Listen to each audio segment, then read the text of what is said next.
عزاداران سید الشہداء ماہ سفر کی پہلی تاریخ اور دوسری کی شب پروردگار نے انسان کو دو چیزوں کا مرکب خلق کیا ہے، ایک روح ہے اور دوسرا اس کا بدن۔ دونوں جب ملتے ہیں تو پھر انسان بنتا ہے۔ خالی بدن ہو مردار ہے اور نجس بھی ہے۔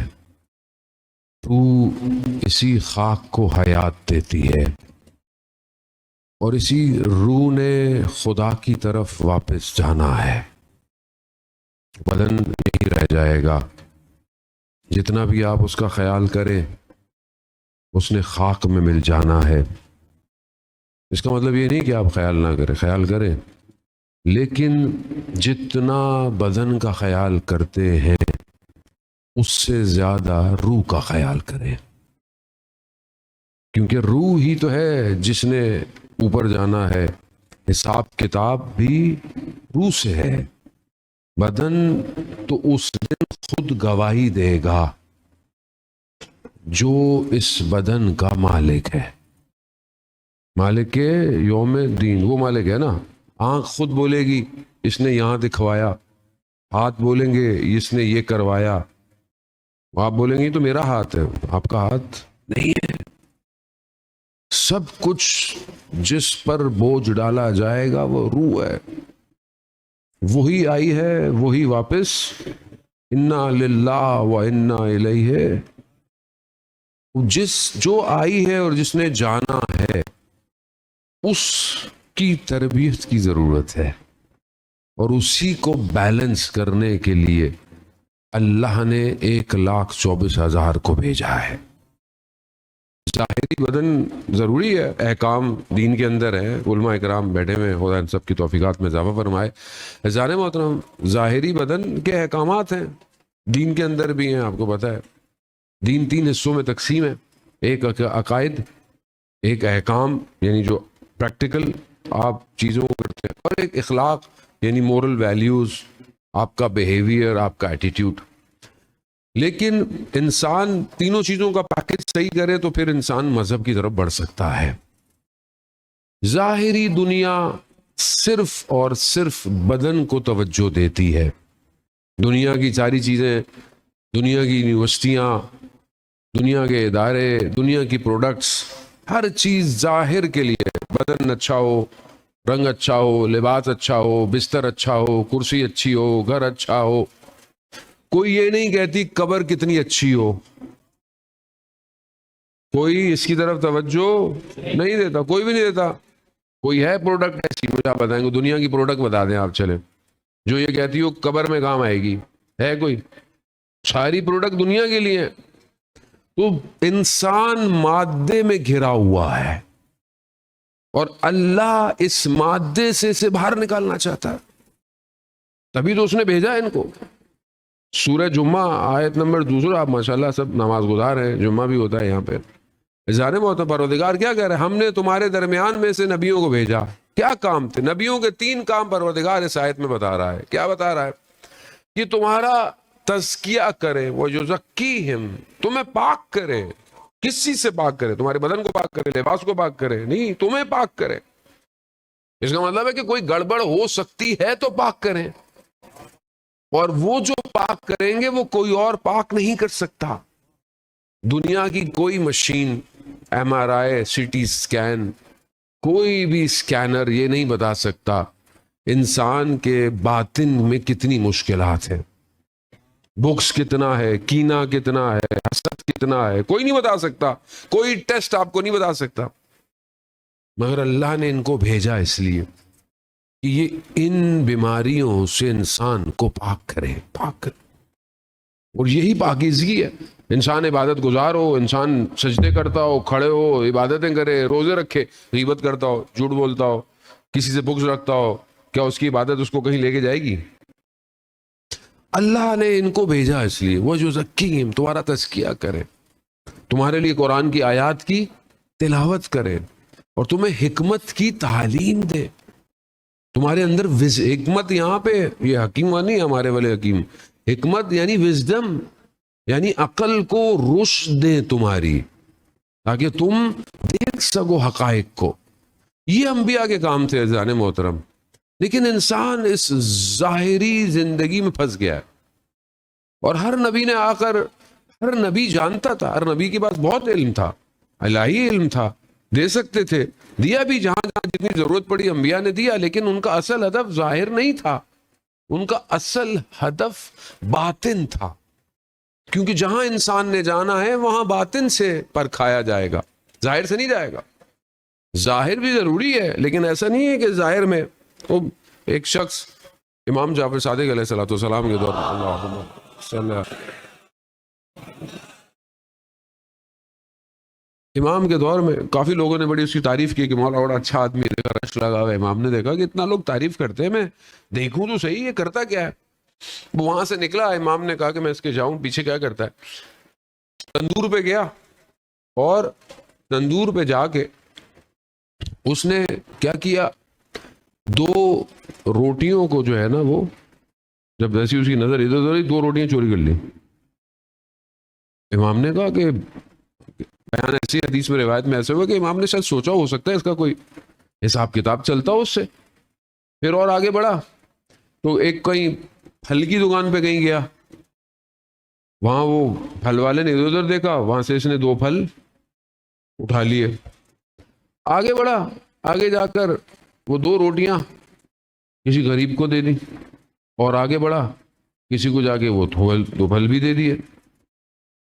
اب آگے اور کیا، امام نے اس کو روک لیا. امام نے بولا یہ تم نے کیا کیا، میری سمجھ میں نہیں آیا. کہا کیا، نہیں تم نے روٹیاں جو ہیں وہ بغیر اس کی اجازت کے لے لی، اور آگے پھل بھی تم نے لیے، اور آگے جا کے تم نے دے دیا. تو اس نے پہلے پوچھا کہ آپ کون ہیں. تو امام نے جب اپنا بتایا تو وہ تھوڑا بہت تو جانتا تھا. کہا آپ ایسی شخصیت ہوتے ہوئے آپ قرآن آپ نے نہیں پڑھا. اب امام کو بتا رہا ہے قرآن نہیں پڑھا. کہا پڑھا ہے. کہا خدا کہتا ہے کہ اگر تم ایک برائی کرو تمہیں ایک برائی، اور لیکن اگر تم ایک نیکی کرو تو اس کے بدلے میں 10 نیکیاں. تو میں نے 4 برائیاں کی اور 40 نیکیاں کی. کیلکولیشن دیکھ رہے ہیں آپ، 4 برائیاں کی 40، پھر 4 مائنس کر لیں 40 میں سے کتنا ہو گیا، 36. کہا میں پھر بھی فائدے میں ہوں. امام نے بولا واہ تیری ماں تیری عزا میں بیٹھے، تو نے قرآن صحیح طرح نہیں پڑھا. خدا عمل کو تقوی والوں سے ایکسپٹ کرتا ہے. تقوی والوں سے، تقوی ضروری ہے، عمل کیے جاؤ، عمل کیے جاؤ. تقوی نہیں ہو، پرہیزگاری نہیں ہو، مسجد میں بیٹھے میں اللہ اکبر اللہ اکبر، پہلی صف میں نمازیں پڑھ رہے ہیں، پہلی صف میں جگہ نہ ملے تو طبیعت خراب ہو جاتی ہے بعض لوگوں کی. لوگ کیا سوچیں گے، آج میں دیر سے آیا، لوگوں کے لیے نماز پڑھ رہے ہیں. یہ سوچ ہے نا، لوگ کیا سوچیں گے، آج میں دیر سے آیا، لوگوں کے لیے پڑھے، اللہ کے لیے پڑھے. اور یہاں پہلی صف میں نماز پڑھ رہے ہیں، اور گھر جا کر اخلاق کیسا ہے، گفتگو کیسی ہے، معاملات کیسے ہیں، لین دین کیسا ہے. جانے خوب. اسی لیے باطن کی تربیت بہت ضروری ہے. اگر یہ باطن صحیح نہیں ہوگا کوئی بھی چیز ایکسیپٹیبل نہیں ہے. اور ساری مشکل آج سوسائٹی کی یہی ہوئی ہے، ظاہر میں ہم کچھ اور ہیں، باطن میں ہم کچھ اور ہیں. ایک شخص جو بہرحال مراقبہ کرتا تھا، میڈیٹیشن کرتا تھا، مسجد مقدس میں کہتے ہیں کہ امام رضا کے حرم میں بیٹھا مراقبہ کر رہا تھا. کرتے کرتے اللہ نے اس کو بہرحال تھوڑی دیر کے لیے اس کے اوپر کرم کیا، تو اس کی انٹرنل آنکھ کھل گئی، یعنی وہ آنکھ جو باطن کی آنکھ ہوتی ہے، اس سے انسان کو حقائق نظر آنا شروع ہو جاتے ہیں. تو تھوڑی دیر کے لیے کھلی تو اس نے دیکھا لوگوں کو، تو اس کو لوگوں کی اصلی شکلیں نظر آنا شروع ہو گئی. کیونکہ ہم سب کی ایک شکل تو یہ جو ہمیں نظر آ رہی ہے، ایک شکل وہ ہے جو ہمارے عمل کی وجہ سے ہے، اور وہ سب کی شکل الگ ہے. جیسے آیت اللہ عظمہ بہجت رضوان اللہ تعالیٰ علیہ کے بارے میں بیان ہوتا تھا کہ ان کو انسانوں کی اصلی شکلیں نظر آتی تھیں، اور اس لیے وہ کہتے بھی تھے کہ میرے پاس استغفار کر کے آیا کرو. عزیزان محترم، تو انسان کا عمل اس کی اصل شکل کو بناتا ہے، اصل شکل. تو اچانک سے اس کو نظر آئی، مگر ایک شخص اس کو صحیح نظر آیا. جیسے ہی وہ تھوڑی دیر کے لیے ہٹی، دوڑتا ہوا اس کے پاس گیا، تو اس کو بڑا ایکسائٹڈ ہو کے بتا رہا ہے تمہیں پتا ہے کیا ہے ماجرا کیا ہے. اب جس کی اصل شکل ہو اس کو پتا ہوتا ہے، اس کو پتہ نہیں کیا کیا پتا ہوگا. تو اس نے بولا گھبرانے کی ضرورت نہیں، مجھے سب پتا ہے. وہ تھا کون؟ نائی، باربر. اس کے پاس آئینہ تھا. اس نے آئینہ نکالا، کہا اپنی شکل تو دیکھ لو. اس نے جیسی اپنی شکل دیکھی تو جانور. تو اس نے شیشہ پھینک دیا. کہا شیشے کا کیا قصور ہے، اپنی اصلاح کرو، اصلاح کرو، اندر مشکل ہے. جانے محترم، اب انسان اپنے آپ کو اندر سے بہتر کرے. بہرحال اسی بہتری کے لیے تھوڑی سی بہرحال، کیونکہ مجلس جو ہے وہ امام سجاد امام زین العابدین علیہ الصلوۃ والسلام، اللہم صلی علی محمد، امام سے منسوب مجلس ہے. تو میں ایک حدیث آپ کی خدمت میں، امام کی ایک حدیث لایا، اور اس کا تعلق کسی باطن سے، انسان کے باطن سے. یہ بہرحال آپ کی خدمت میں اور التماس دعا. عزیزان محترم، امام کا ایک صحابی ہے جس کا نام زرارہ بن اوفی ہے. امام کی خدمت میں ایک دن پہنچا، تو امام نے اسے کہا، امام نے اسے فرمایا کہ زرارہ کو فرمایا کہ یا زرارہ، الناس فی زماننا، جو لوگ ہمارے زمانے کے ہیں، علی ستہ طبقات، 6 طرح کے گروہ ہیں ہمارے زمانے کے لوگوں کے. اب ظاہر ہے جب امام زمانے کو ڈیفائن کر رہے ہیں تو ظاہر ہے یہ گروہ آگے بھی ہوں گے. ہر طرح کا زمانہ ہے تو یہ گروہ ہوں گے. امام نے کہا 6 طرح کے گروہ ہیں ہمارے زمانے کے لوگوں کے، اور امام نے ان 6 گروہ یعنی 6 گروپس کو 6 جانوروں کے ساتھ تشبیہ دی ہے. یعنی یہ جو گروہ ہیں یہ جانور سے ملتے جلتے ہیں. پہلا امام فرماتے ہیں، پہلا جو گروہ ہے امام فرماتے ہیں وہ شیر ہے، لائن، شیر ہے. کون ہے یہ گروہ؟ یہ حاکموں کا گروپ ہے. حاکم، حکومت کرنے والا. امام فرماتے ہیں کہ یہ صرف حکومت کو پسند کرتا ہے اور اپنی حکومت کو مسلط ہونے کے لیے یہ کچھ بھی کرنے کو تیار ہے. یہ ایک گروہ ہے. کون ہے؟ اس شیر کی طرح. شیر ایسے ہی ہے، شیر نہیں پوچھتا بیچارہ جو ہے وہ ہرن کمزور ہے، فلانا ایسا ہے، فلانا ایسا ہے. اس کو نہیں ہے، اس کو اپنی حکومت کرنی ہے، اس کو اپنا زور دکھانا ہے. خوب آپ اپنے زمانے کے لوگوں کو، حکمرانوں کو دیکھ لیں. آپ حکمراں کیسے؟ انسانیت، درد، رحم پایا جاتا ہے.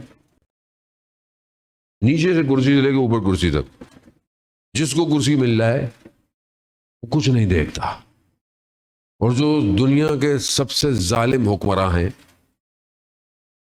22,000 بچے فلسطین کے مار دیے، مگر ابھی تک ان کو کچھ بھی نہیں ہو رہا.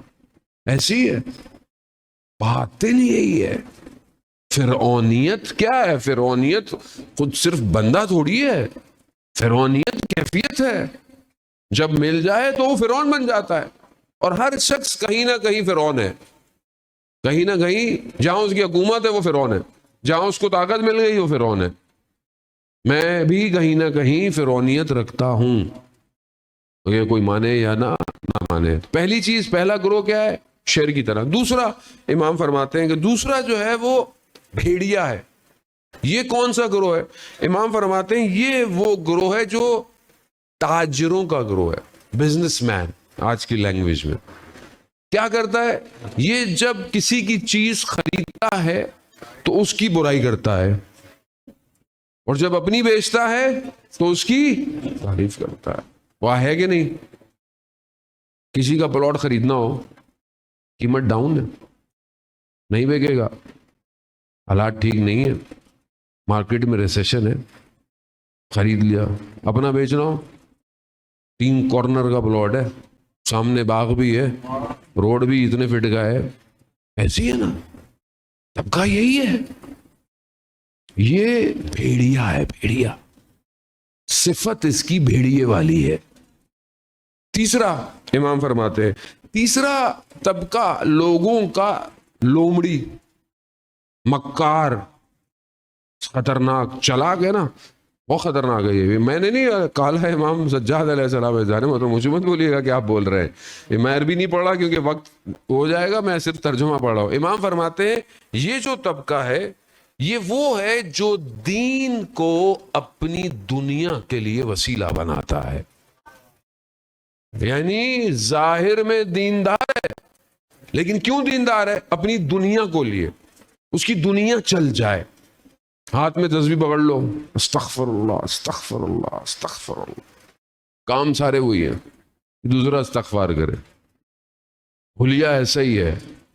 میں بہت زیادہ ڈیٹیل میں نہیں جانا چاہتا، بہرحال آپ اشاروں سے مت جائے کریں چیزوں کو.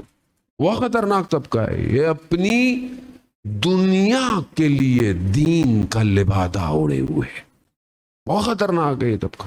چوتھا عزیزان محترم، چوتھا طبقہ جو ہے گروہ کا، وہ خنزیر ہے، سور. یہ کون سا طبقہ ہے؟ امام فرماتے ہیں یہ وہ طبقہ ہے، یعنی لوگوں کا، مردوں کا، جو عورتوں کی شبیہ رکھتا ہے اور اس کے اندر شہوت پائی جاتی ہے، لسٹ. اور جب اس کو کوئی بھی گناہ کا موقع دیا جائے یہ فوراً اس کو انجام دیتا ہے. خطرناک ہے یہ. آج ماشاءاللہ آپ بہت سارے ہمارے مجلس میں جوان ہی ہوتے ہیں، یہ بہت خطرناک ہے.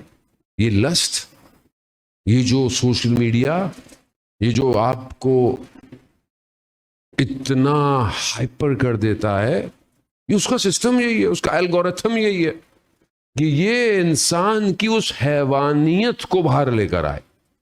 اور آج آپ کے سامنے آپ خبریں دیکھتے رہتے ہیں کہ کون سی حیوانیت، بچوں کے ساتھ زیادتیاں، بچیوں کے ساتھ آپ کے سامنے. ایک کو قتل ہو گیا، فلانے کا ہو گیا. کیوں ہے؟ کیوں اسلام بہت احتیاط کرتا ہے زیادہ محترم؟ کیوں اسلام جو ہے وہ نامحرم کے معاملے میں اتنا کانشیس ہے؟ کوئی مرد عورت کی دوستی نہیں ہوتی، دھوکہ ہے، فریب ہے. کیوں منع کیا گیا ہے کہ اپنی نگاہوں کو حرام سے بچاؤ؟ کیوں؟ امام خمینی کا جملہ ہے، ایک نگاہ نامحرم انسان کو صدیوں کے فاصلے پہ پھینک دیتی ہے. اور یہ صبح شام ہاتھ میں موبائل ہے، انسٹاگرام ہے، ٹک ٹاک ہے، سنیپ چیٹ ہے، کوئی بھی نہیں دیکھ رہا، کوئی بھی نہیں دیکھ رہا، مگر خدا تو دیکھ رہا ہے. لیکن انسان اس کی طرف متوجہ نہیں ہے. جانے والوں بہت ضروری ہے. بنی اسرائیل کے دو بھائی، ایک عبادت گزار، عابد، پہاڑوں پہ عبادت ہی عبادت. ایک بھائی معاشرے میں دکاندار، بازار دکاندار، چرواہا، بکریوں کو چراتا چراتا پہاڑ پہ چلا گیا. جو اوپر عبادت گزار بھائی تھا اس نے پوچھ لیا میرا بھائی کیسا ہے شہر میں. کہا ٹھیک ہے، دکان چل رہی ہے اس کی. اس نے کہا اچھا نیچے کچھ جاؤ تو مجھ سے لیتے جانا. یعنی عابد تھا تو کرامات بھی تھی، تو چاہتا تھا میں اپنے بھائی کو تھوڑا سا سبق دوں، لیسن دوں کہ بھائی دیکھو عبادت کے وجہ سے انسان کہاں پہنچ جاتا ہے. تو اس نے چھاننی میں پانی ڈالا. اب پانی ڈالے چھاننی میں تو پانی تو نیچے گر جاتا ہے، کوئی اور چیز تو رک جاتی ہے. پانی نیچے نہیں گرا، رک گیا. کرامت تھی عبادت کی وجہ سے. اس نے کہا جاؤ میرے بھائی کو دے دینا جا کے نیچے. اب اس کو دیا تو اس سے کہ بھائی بہت زیادہ وہ سرپرائز ہوتا، خوش ہوتا. اس نے بولا جب دوبارہ جاؤ تو مجھ سے بھی کچھ لیتے جانا. اب اس نے کیا کیا، دوسرے دن جب وہ جانے لگا تو کپاس، کاٹن پہ آگ کے انگارے رکھ کے دیے. حالانکہ کپاس آگ کھا جاتی ہے فوراً، رکتی نہیں، لیکن آگ نہیں لگی. وہ اوپر لے کے گیا. جب اس کو ملا اس نے بولا میں یہاں اتنی عبادتیں کر رہا ہوں اور میں یہاں پہنچا، یہ نیچے کیا کر رہا ہے؟ اپنا بوریا بستر لپیٹا، وہ بھی نیچے آ گیا. بھائی سے پوچھا ماجرا کیا ہے؟ کہا وقت آنے پہ بتاؤں گا. وقت گزرتا گیا، دونوں بھائی دکان پہ بازار میں کھڑے ہوئے. جس کی دکان تھی وہ کسی وجہ سے کہیں فاصلے میں چلا گیا، کوئی کام ہو. تو ایک خاتون خریدار دکان پہ آئیں. خریدتے خریدتے جیسے وہ کچھ خرید رہی تھی تو ان کا ہاتھ تھوڑا سا باہر آیا. اب وہ جو عابد بھائی تھا اس کی نگاہ ہاتھ پہ پڑی. شیطان نے وسوسہ کیا، ہاتھ کو ہاتھ لگایا. جیسے ہی ہاتھ ٹچ ہوا وہ جو چھاننی میں پانی تھا وہ نیچے گرنا شروع ہو گیا. دوسرا بھائی آیا, اس نے کہا پہاڑوں پہ عبادت کرنا آسان ہے, بازار میں کھڑے ہو کر خدا کی طرف توجہ کرنا مشکل ہے. اللہ اکبر, یا رسول اللہ, یا علی, اللہم صلی علی محمد. وہ آسان ہے, کمرے میں بند ہو جاؤ, موبائل چھین لو, ٹی وی نہیں دیکھو, فلانا نہیں کرو, یہ نہیں کرو, وہ نہیں کرو. یہ حل نہیں ہے, یہ حل نہیں ہے. حل یہ ہے کہ آپ اپنے عقل اور لاجک کے ذریعے سے چیزوں کو سمجھیں, آپ اس معرفت کے مقام پر پہنچے جہاں برائی آپ کے سامنے اپنی حقیقت کو کھولے, کراہت ہو. جیسے انسان ہے, اس کو ذرا اتنا علم نہیں ہے, جو اہل علم ہوتے ہیں ان کو چیزیں ویسی نظر آتی ہیں. نجف کے ایک عالم دین بیان کرتے ہیں, طالب علم اپنے استاد کے ساتھ کسی کے یہاں کھانے پہ چلے گئے, کھانے پہ پہنچے, استاد بیٹھا, استاد سے تھوڑی دیر بیٹھا ہی نہیں گیا, اہل دل تھا, کھانا رکھا ہوا تھا, چاول تھے, گوشت تھا, سب کچھ تھا, تو تھوڑی دیر اس نے بس تھوڑا سا چاول چکھا, فوراً اٹھ کے چلا گیا.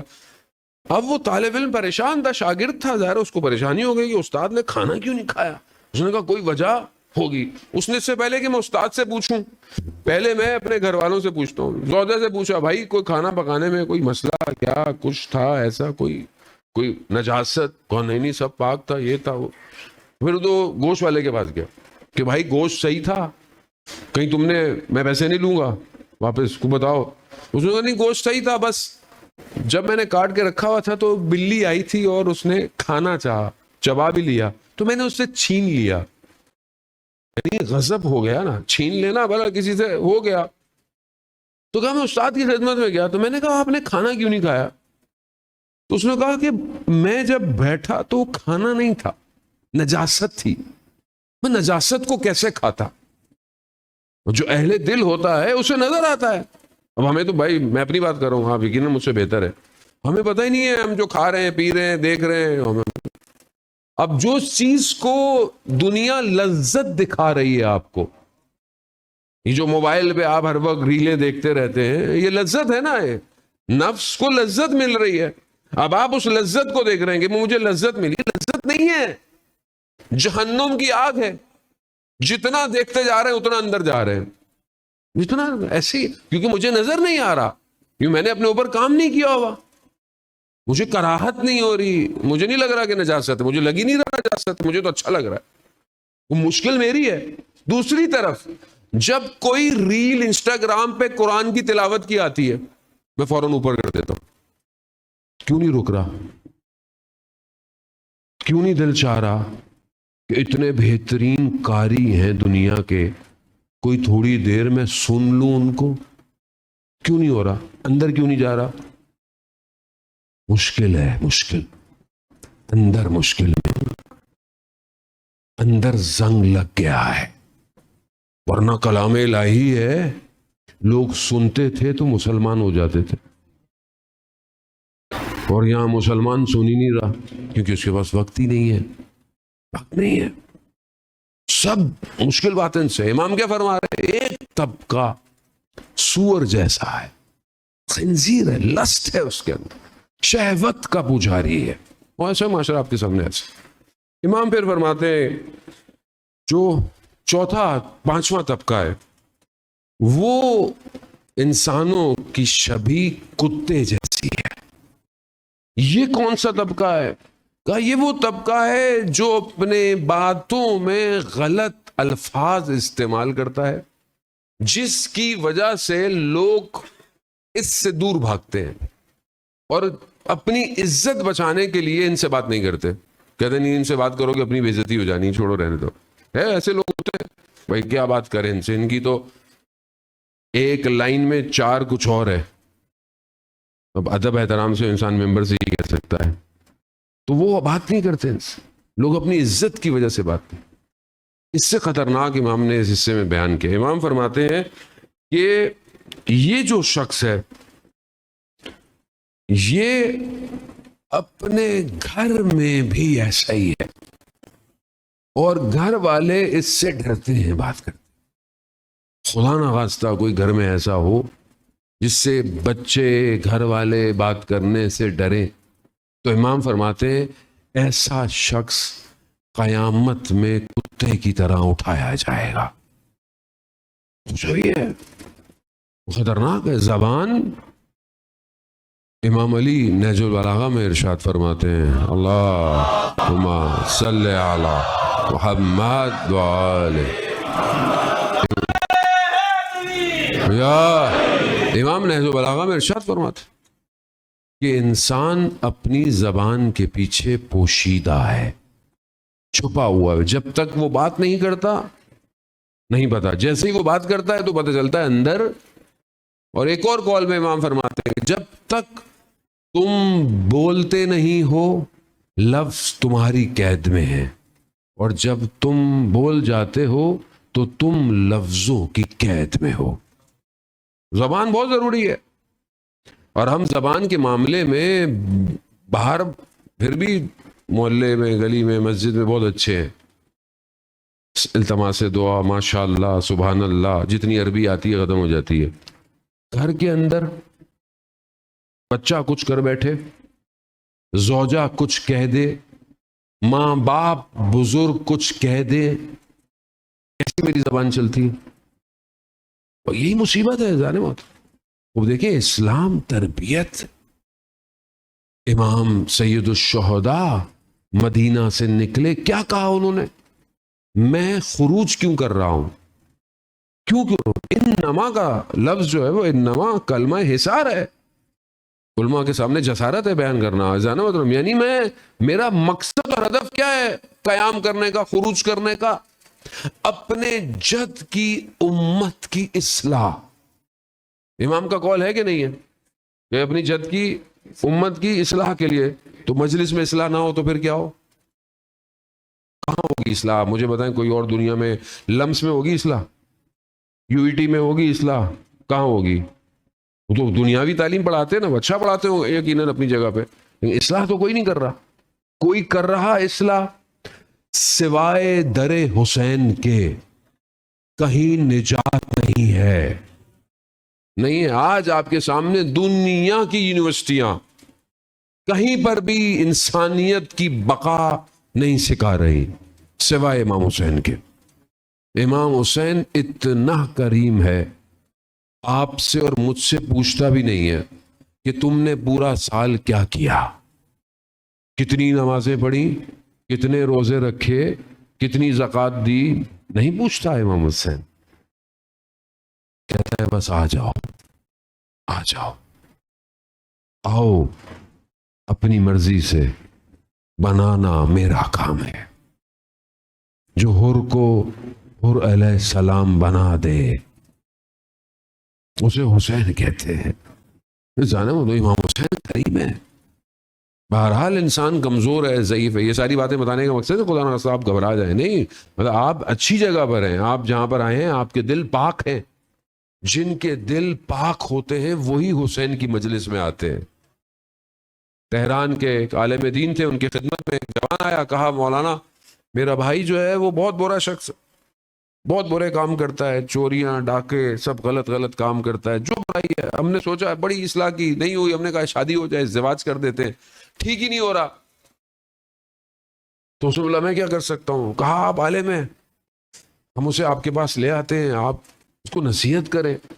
کہا جس کی ایسی حالت ہو اس کو میری نصیحت کام آنے والی نہیں ہے. کہا تو کیا کریں، ہمارا بھائی ہے، ہم چھوڑ نہیں سکتے. تو انہوں نے کہا اچھا ایک کام کرو، اسے کربلا لے جاؤ، اور اگر یہ وہاں اس کے آنکھوں میں آنسو آ جائے نا تو اس کو پھر میرے پاس لے آنا. خیر انہوں نے عمل کیا، چلے گئے. کافی عرصے کے بعد وہ کہتے ہیں کہ وہ جوان دوبارہ عالم دین کی خدمت میں آیا. پوچھا ہاں بھائی تمہارے بھائی کا کیا ہوا؟ کہا ہم لے کے گئے تھے کربلا. کہا پھر؟ کہا جب کربلا میں داخل ہوئے کچھ نہیں ہوا. کہا بین الحرمین تک آئے کچھ بھی نہیں ہوا. لیکن جیسے ہی امام حسین کے روزے میں داخل ہوا اس کے آنکھوں میں آنسو آ گئے، اور جتنا وہ زری کے قریب ہوتا گیا بچے کی طرح زاروں قطار رونے لگا۔ تو انہوں نے کہا بس ٹھیک ہے، یعنی گریہ کیا، اس کے وجود میں نور آ گیا، اب لے آؤ، اب یہ میری بات سنے گا۔ کہا مولانا اب ضرورت نہیں ہے۔ کہا کیوں؟ کہا جب وہاں رو رہا تھا نا تو ہم نے وہیں زری کے پاس اسے امام حسین کی قسم دے دی۔ میں نے کہا کہ اب تمہیں امام حسین کی قسم، تم نے اب زندگی میں کوئی غلط کام نہیں کرنا۔ عزیزان محترم، وہ جوان کہتا ہے کہ وہ دن ہے اور آج کا دن ہمارے بھائی نے کوئی غلط کام نہیں، ہمیں پتہ چل جائے فلانے نے غلط کام کیا ہے، ہم اس کی شکل نہیں دیکھتے۔ ہمیں پتہ چل جائے فلانے سے کوئی غلطی ہو گئی ہے، ہم اس کو چھوڑتے نہیں ہے۔ اور امام حسین قریب ہے، قریب، اس لیے کہتے ہیں نا کہ یہ دروازے سب کے لیے کھلے رکھو، جج نہیں کرو۔ ارے مولانا صاحب یہ تو صرف 10 دن آتے ہیں، آنے دو، تمہارے لیے تھوڑی آ رہے ہیں، حسین کے لیے آ رہے ہیں۔ یہ تو صرف آخر میں آتے ہیں، نیاز کھانے آتے ہیں، تو کھانے دو، نیاز بھی تو امام حسین کی ہے۔ یہ لڑکے باہر کھڑے رہتے ہیں مولانا یہ صرف ماتم میں آتے ہیں، تو آنے دو، ماتم بھی تو حسین کا ہے۔ اب یہ ہم کیوں جج کرتے ہیں؟ ہم کون ہوتے ہیں کسی کو جج کرنے والے؟ میں اپنی آپ کو دیکھوں تو میری تو اپنی حیثیت نہیں کہ مجھے امام حسین بلائے یہاں، یہ تو وہ کرم کرتا ہے تو میں یہاں آ جاتا ہوں، ورنہ کسی کی مجال ہے حسین کی وادی میں آ سکے؟ مجھے سمجھنے کی ضرورت ہے، وہ کریم ابن کریم ہے۔ عزیزان محترم، بہرحال بس گفتگو کو اپنی سمیٹوں، آخری طبقہ امام فرماتے ہیں، پہلا طبقہ شیر، دوسرا بھیڑیا، تیسرا لومڑی، چوتھا خنزیر، پانچواں کتا، چھٹا طبقہ جو ہے امام فرماتے ہیں وہ جو شبیہ رکھتا ہے وہ بھیڑ کی طرح ہے۔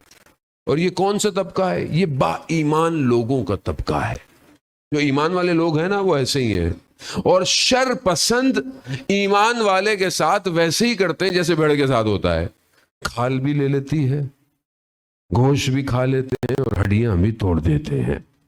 یہ با ایمان طبقہ ہے۔ عزیزان محترم، اب ہم باطن سے ایسے ہی ہیں۔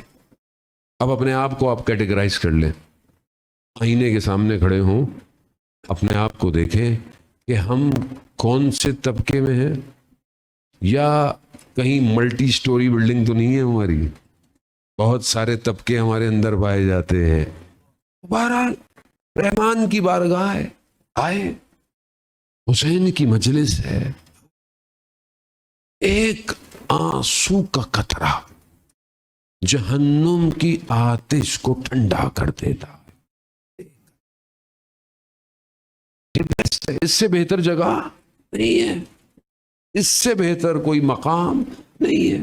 آج دنیا کن گمراہیوں میں پڑی ہوئی ہے آپ کے سامنے کہنے کی ضرورت نہیں ہے، مگر ان الحسین مصباح الہدی و سفینۃ النجات، کہ بے شک حسین ہدایت کا چراغ ہے اور نجات کی کشتی ہے۔ عزیزان محترم، بہرحال اس کو سمجھ لیں، اور اس کے لیے ضروری ہے، بہرحال وقت جو ہے وہ اتنا زیادہ نہیں ہے، امامت کو سمجھنا ضروری ہے۔ یہ کیوں میں نے بہرحال آپ کی خدمت میں بیان کی حدیث عزیزان محترم؟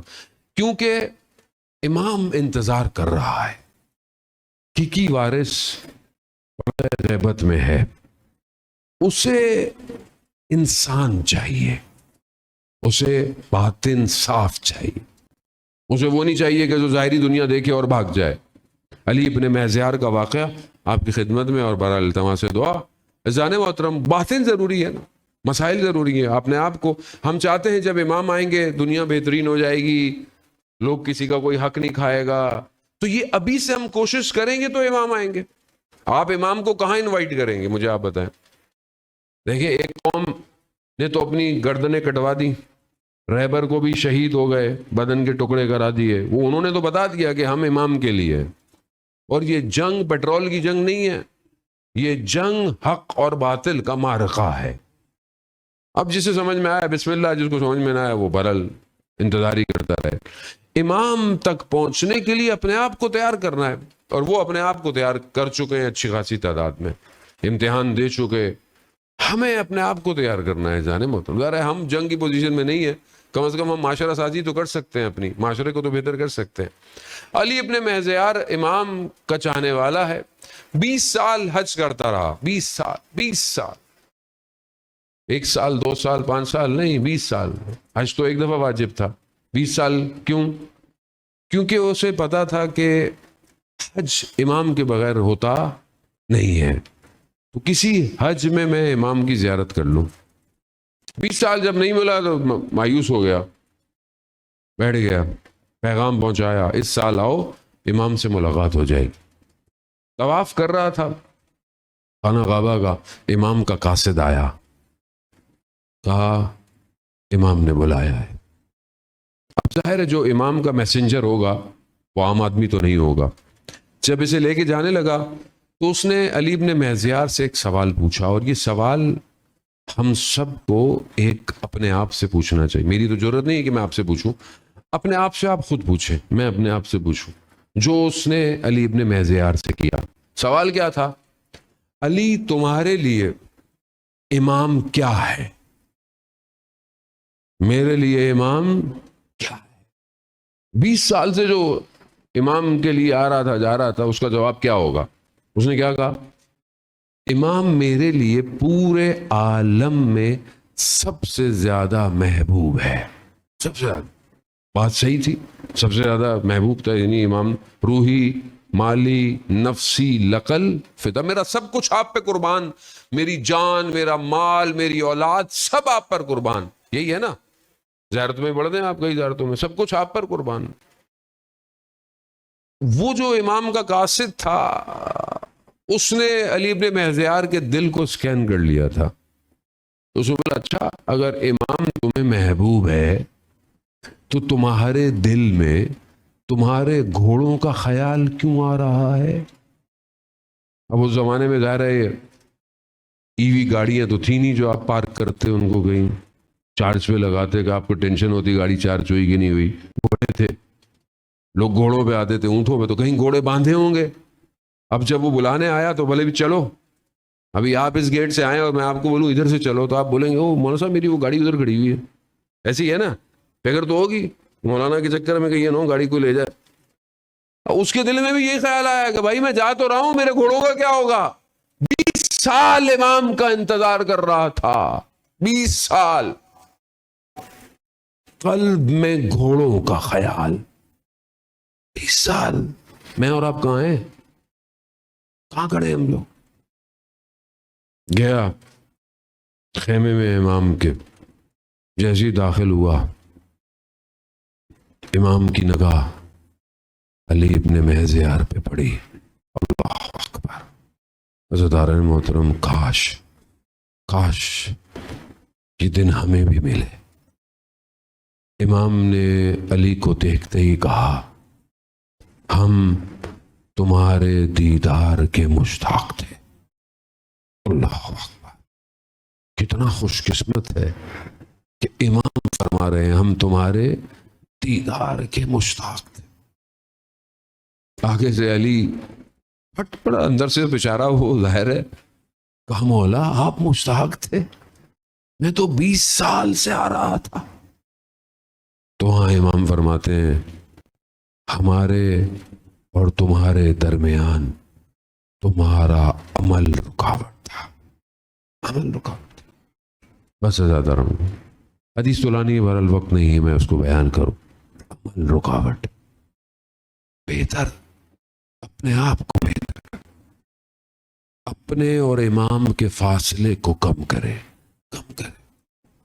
عزیزان محترم، جو امام کو پہچانتا ہے وہ امام کے لیے مر کٹ جانے کو تیار ہے.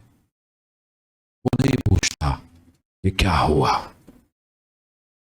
شب عاشور اتنی مشکلات، مگر جس کے دل میں مصیبت عشق اور محبت آنا شروع ہو جائے، وہ شب عاشور تڑپتا ہے، حر ٹہل رہا ہے، حر۔ بھائی آیا، پوچھا کہ کیا ہوا؟ تم تو شجاع ترین انسان تھے، کوئی پوچھتا تو تم شجاع ترین انسان تھے۔ اس نے ہاں بھائی کا ہاتھ پکڑا اور امام حسین کے خیموں کے پیچھے لے گیا۔ خیموں سے بچوں کی رونے کی آوازیں، آتش آتش، پیاس پیاس۔ آ کر کہتا ہے قرار یہ نہیں تھا کہ جنگ ہو، مگر بہرحال روز عاشور حر آ گیا۔ یقیناً جناب حر کا مقام بہت بلند ہے، بہت، مگر حر کو بھی نہیں پتا۔ یہی تو وجہ تھی کہ جب حر جانے لگا میدان میں نا، تو اس نے امام سے کہا مجھے اجازت ہے میں اہل حرم سے معافی مانگ لوں۔ خیموں کے باہر آیا، کہا اے علی کی بیٹیوں، روز محشر اپنی والدہ سے میری شکایت نہ کیجیے، اور تاریخ بھی گواہ ہے کہیں پر بھی علی کی بیٹیوں نے یہ نہیں کہا کہ ہم اس مصیبت میں حر کی وجہ سے پھنس گئے گا۔ عزیزان محترم، دو سفر کی رات ہو گئی ہے، یہ لٹا ہوا کارواں شام میں داخل ہو چکا ہے۔ امام بیمار امام، قیدی امام سے پوچھا واقعہ کربلا گزرنے کے بعد، آپ جانتے ہیں نا امام بہت گریہ کیا، امام سے پوچھا کربلا میں کون سی مصیبت سب سے سخت ہے؟ بھائی علی اکبر کی شہادت، کہا وہ بھی بڑی سخت تھی لیکن اس سے بھی سخت کچھ تھا۔ کہا چچا عباس کی شہادت، کہا نہیں اس سے بھی زیادہ۔ کہا علی اصغر کی شہادت، کہا نہیں وہ بھی بڑی سخت تھی۔ تو پھر کیا سخت تھا؟ امام نے 3 دفعہ کہا ہائے شام، ہائے شام، ہائے شام۔ مولا شام میں کیا ہوا؟ امام فرماتے ہیں شام میں جب ہم داخل ہوئے تو ہم پر بہت ساری مصیبتیں آئیں، ہمیں چاروں طرف سے نیزوں میں گھیر لیا گیا، چھتوں سے پتھر پھینکے گئے، آگ کے انگارے پھینکے، میرا امامہ بھی جل گیا۔ خوب یہی عزیزان محترم بڑی مصیبت تھی کہ انسان غیرت مند اپنی ماں بہن بیٹیوں کے ساتھ غیر کے مجمع میں ہو، حجاب میں بھی ہو نا تو بھی بڑا مشکل ہے۔ آپ بازار جائیں اور آپ کی زوجہ حجاب میں ہو، آپ کی بہن حجاب میں ہو، آپ کی ماں حجاب میں ہو، اور کوئی گور کے دیکھ رہا ہو، غیروں کا مجمع، باغی کی صدائیں، بہت سخت ہے۔